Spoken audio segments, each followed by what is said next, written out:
What's up, everyone? Welcome back to BDG Podcast. Today is a special episode. We have a special guest.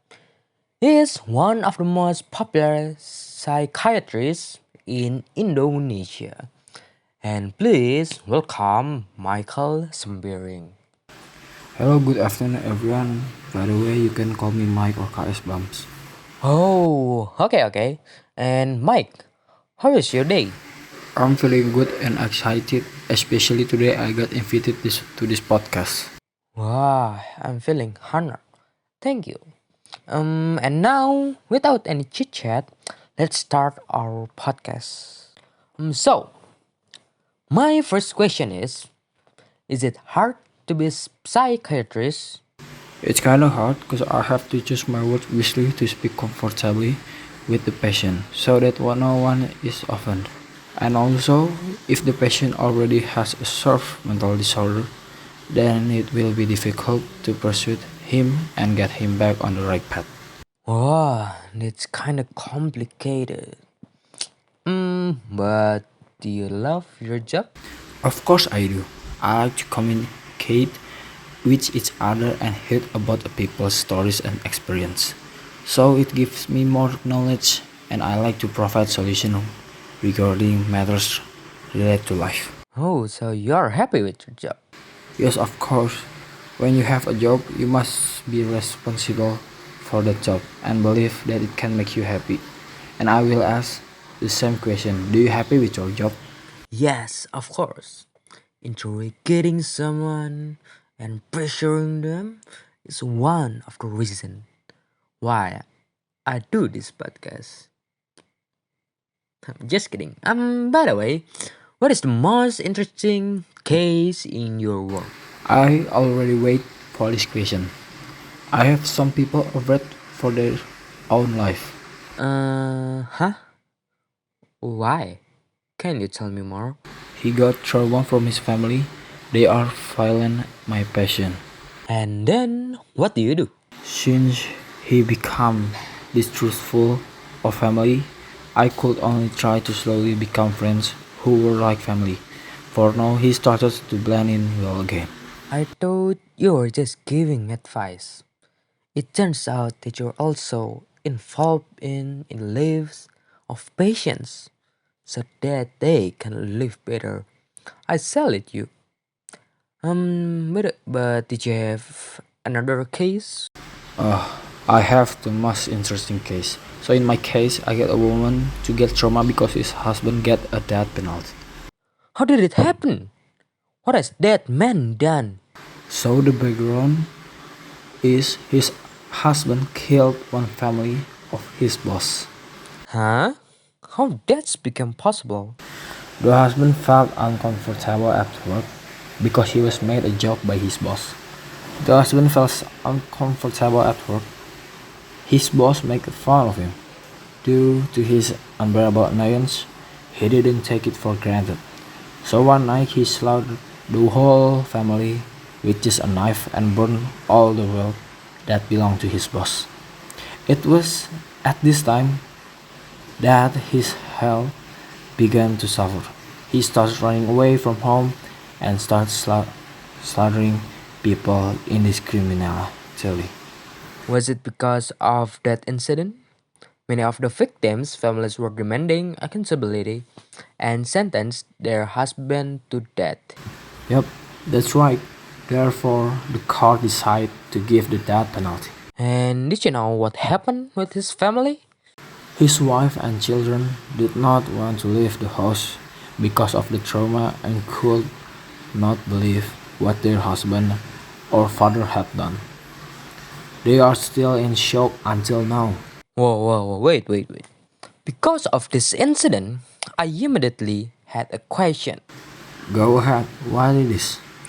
In your opinion, as a psychiatrist, do you agree with death penalty? I agree with the death penalty because a person who gets the death penalty must have made a mistake that can be paid back. How about you? I'm sorry, but I disagree with your opinion.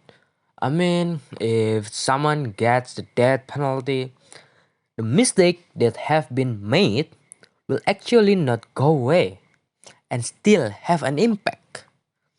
And the death penalty is also not effective in reducing crime to its roots. But with the death penalty, it can be used as an example so that others don't do it again.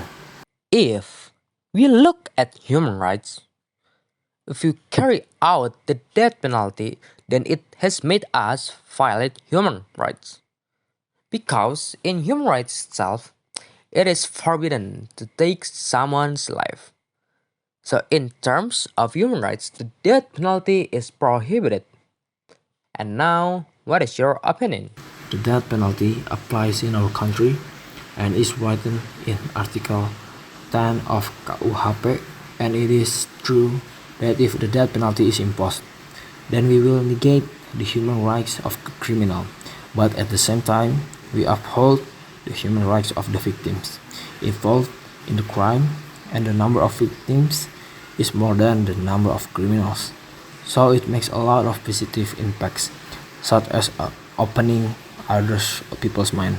So if we create a problem, we must to be able to think about a consequence first. A lot of positive impacts? I don't understand. Can you give me some example cases or news? The example for the case of Heru Hidayat, from that case, therefore many people think the corruption is not true, so he gets the death penalty. But in that case, will the death penalty reduce corruption in Indonesia? If so, then your opinion is quite reasonable. But if not, is there have a alternative way other than the death penalty? For the previous year's data, according to the score of the Index Persepsi Korupsi, Indonesia shows a score of 38, which is 1 point higher. For the calculation of score is very corrupt and 1000 is good. This IPK assessment is based on 9 data sources, namely the World Economic Forum, International Country Risk Guide, Global Insight Country Risk Ratings, EMD World Competitiveness Book, and Bertelsmann Foundation Transform Index. So in conclusion, corruption in Indonesia that can be successfully reduced. However, this is still considered ineffective.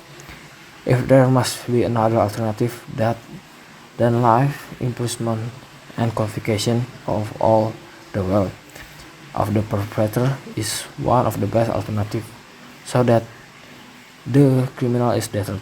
But actually, corruption case still exists because the application of law in Indonesia is not firm. Doesn't it mean that the death penalty should be abolished if it is not effective to deter the perpetrators?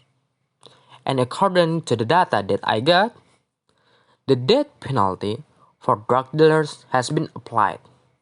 But every year the data on drug use continues to increase.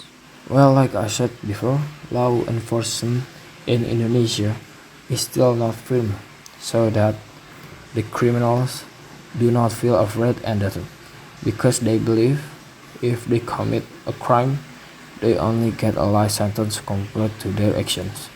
So these perpetrators will have more advantage. So, actually, in your opinion, the death penalty in Indonesia doesn't need to be abolished? What is needed is an improvement in our law enforcement such so that the criminals are deterred, not from what type of punishment is given. Yes, that's basically it. And so, by your argument, you agree with the death penalty? Is that correct? Yes, but I am in no way forcing you follow my argument. Everyone must have their own voice, right? Of course. So, to conclude today's podcast, the death penalty can be used if it has a clear reason. And for Indonesia itself, instead of the death penalty, I think it is better to first emphasize the existing laws to reduce crime.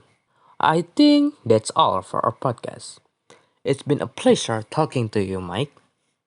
All the question, conversation, and communication were very relevant to each other. So maybe that's all for our conversation at talk this time. And see you. Don't forget, still a classic.